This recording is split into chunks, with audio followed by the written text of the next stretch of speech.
ونصلي ونسلم على رسوله الكريم اما بعد فاعوذ باللہ السمیع العلیم من الشیطان الرجیم بسم اللہ الرحمن الرحیم۔ آپ دیکھ رہے ہیں پیغام اسلام 2M اور میں ہوں آپ کا میزبان سعید احمد محمدی۔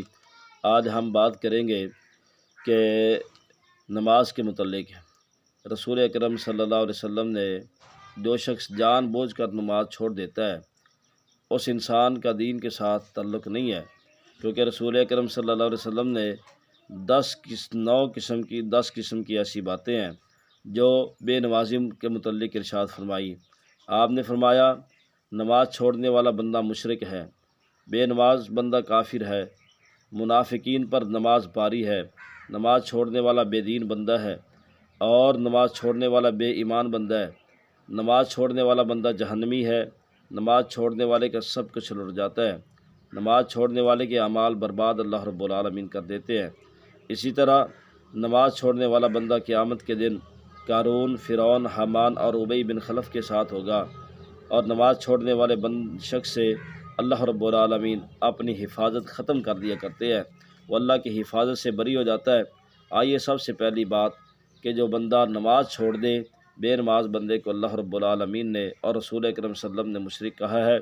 اللہ رب العالمین ارشاد فرماتے ہیں منیبین الیہ واتقوہ واقیموا الصلاۃ ولا تکونوا من المشرکین، فرمایا کہ اس کی طرف رجوع کرتے ہوئے اسلام پر قائم ہو جاؤ اور اس سے ڈرو، نماز قائم کرو اور شرک کرنے والوں میں سے نہ ہو جائیے، یعنی نماز قائم کرو۔ جو بندہ نماز چھوڑ دے وہ مشرک ہے۔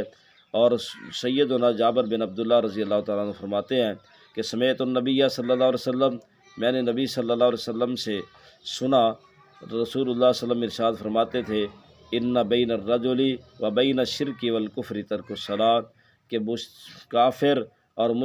کافر مشرک اور عام بندے کے درمیان اگر کوئی فرق کرنے والی چیز ہے تو وہ نماز ہے۔ رسول اللہ صلی اللہ علیہ وسلم نے ارشاد فرمایا لیس بین العبد والشرک الا ترک الصلاۃ فاذا ترکها فقد اشرک، کہ مومن بندے اور مشرک کے درمیان فرق کرنے والی چیز ہے تو نماز ہے۔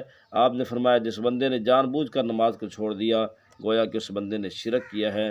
دوسری بات کہ بے نماز بندہ کافر ہے۔ جابر بن عبداللہ رضی اللہ تعالیٰ عنہ بیان فرماتے ہیں بین العبد و بین الکفر ترک الصلاۃ، کافر اور مومن بندے کے درمیان اگر کوئی چیز فرق کرتی ہے وہ تو نماز ہی فرق کرنے والی ہے۔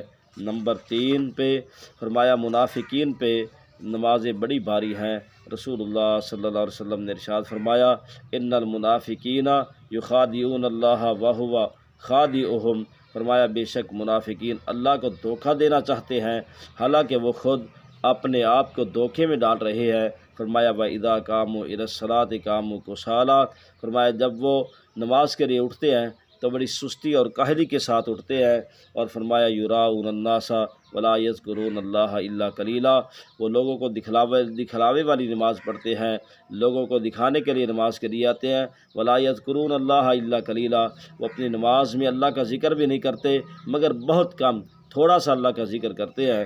پھر سیدنا ابی بن کعب رضی اللہ تعالیٰ عنہ فرماتے ہیں کہ ایک دن رسول اللہ صلی اللہ علیہ وسلم نے ہمیں صبح کی نماز پڑھائی، پھر پوچھا فلاں شخص موجود ہے؟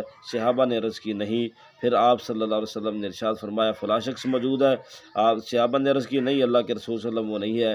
تو اللہ کے رسول صلی اللہ علیہ وسلم نے ارشاد فرمایا ان ہاتین الصلاتین اثقل الصلوات علی المنافقین ولو تعلمون ما فیہما لآتیتموہما ولو حبوا علی الرکب، آپ نے فرمایا کہ بلا شبہ عشاء اور فجر کی نماز جو ہے یہ منافقین پہ بڑی ہی بھاری ہے، اور آپ نے فرمایا اگر ان کے اجر و ثواب معلوم ہو جائیں تو فرمایا تم ضرور ان نمازوں میں آؤ، اگرچہ تمہیں اپنے گھٹنوں کے بل گھٹنے زمین پہ رگڑ کے ہی کیوں نہ آنا پڑے، اگرچہ تمہیں اپنے گھٹنوں کے بل ہی چل کے زمین کیوں نہ آنا پڑے، تم لازمی ان 2 نمازوں کے لیے آؤ۔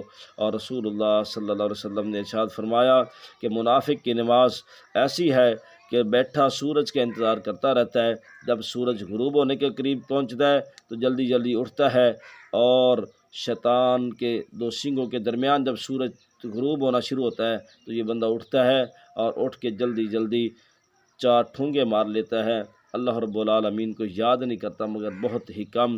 آپ نے فرمایا جو بندہ منافق بندے پہ نماز بڑی کم باری ہے، جو بندہ عشاء اور فجر کی نماز چھوڑ دے وہ بندہ منافقین میں شامل ہے۔ اور آئیے اسی طرح رسول اللہ صلی اللہ علیہ وسلم نے ارشاد فرمایا کہ نماز چھوڑنے والا بندہ جو ہے وہ بندہ بے دین ہے۔ سیدنا مسور بن مخرمہ رضی اللہ عنہ سے روایت ہے کہ وہ عمر بن خطاب کے پاس اس رات گئے جس میں انہیں زخمی کیا گیا تھا، تو انہوں نے عمر رضی اللہ تعالیٰ عنہ کو صبح کی نماز کے لیے جگایا۔ سیدنا عمر نے فرمایا نعم ولا حظ فی الاسلام لمن ترک الصلاۃ فصلی عمر وجرحہ یثعب دمن۔ سیدنا عمر رضی اللہ تعالیٰ عنہ فرمان لینے لگے جی ہاں، جس بندے نے نماز کو چھوڑ دیا اس بندے کا دین کے ساتھ کوئی تعلق ہی نہیں، اور اس بندے کا دین کے ساتھ تعلق ہی نہیں۔ پھر عمر رضی اللہ تعالیٰ نے اٹھ کر نماز ادا کی، حالانکہ آپ کے زخم سے وہ خون بہہ رہا تھا، اس کے باوجود بھی عمر رضی اللہ تعالیٰ نے نماز کو نہیں چھوڑا۔ نماز چھوڑنے والے بے ایمان بندہ ہے۔ آئیے اللہ رب العالمین نے اپنے کلام مجید پہ ارشاد فرمایا، یہ آیت مبارکہ اس وقت نازل ہوئی جس وقت رسول اللہ صلی اللہ علیہ وسلم ہجرت کر کے مدینہ کی طرف گئے۔ جب پہلے مکہ میں نماز ادا کرتے تھے تو بیت اللہ اور بیت المقدس جو ہے وہ دونوں قبلے آپ کے سامنے آ جایا کرتے تھے، لیکن جب آپ مدینہ ہجرت کر کے چلے گئے تو ایک طرف بیت المقدس تھا، دوسری طرف بیت اللہ تھا۔ جب یہ بات ہوئی تو رسول اللہ صلی اللہ علیہ وسلم بیت المقدس کی طرف منہ کر کے نماز ادا کرتے رہے۔ جب اس کی طرف نماز ادا کرتے کرتے اللہ رب العالمین نے قبلہ کا رخ پھیر دیا، فرمایا تم بیت اللہ کی طرف منہ کر کے نماز ادا کیا کرو۔ جب یہ حکم آیا تو جب ان لوگوں نے دیکھی، کہنے لگے کہ تمہاری ان نمازوں کا کیا بنے گا جو تم نے پہلے ادا کی ہے بیت المقدس کی طرف منہ کر کے۔ اللہ رب العالمین نے فرمایا ما کان اللہ لیضیع ایمانکم ان اللہ بالناس لرؤوف الرحیم۔ اللہ کبھی بھی تمہارا ایمان یعنی کہ تمہاری وہ نمازیں جو تم نے بیت المقدس کی طرف منہ کر کے پڑھی ہیں، ان نمازوں کو اللہ رب العالمین کبھی بھی ضائع نہیں کریں گے۔ بے شک اللہ رب العالمین نہایت ہی لوگوں کے ساتھ شفقت کرنے والے اور نہایت ہی رحم کرنے والے ہیں۔ اور انشاءاللہ اس کے بعد اگلے ویڈیو میں ہم انشاءاللہ باقی 5 چیزوں کا ذکر کرتے ہیں۔ اللہ سے دعا ہے کہ اللہ رب العالمین ہمیں 5 وقت کی نماز ادا کرنے کی توفیق نصیب فرمائے۔ اللہ رب العالمین زندہ رکھے تو نمازی بنا کے، موت آئے تو اللہ رب العالمین ایمان والی شہادت والی موت نصیب فرمائے۔ وما علیہ الا البلاغ۔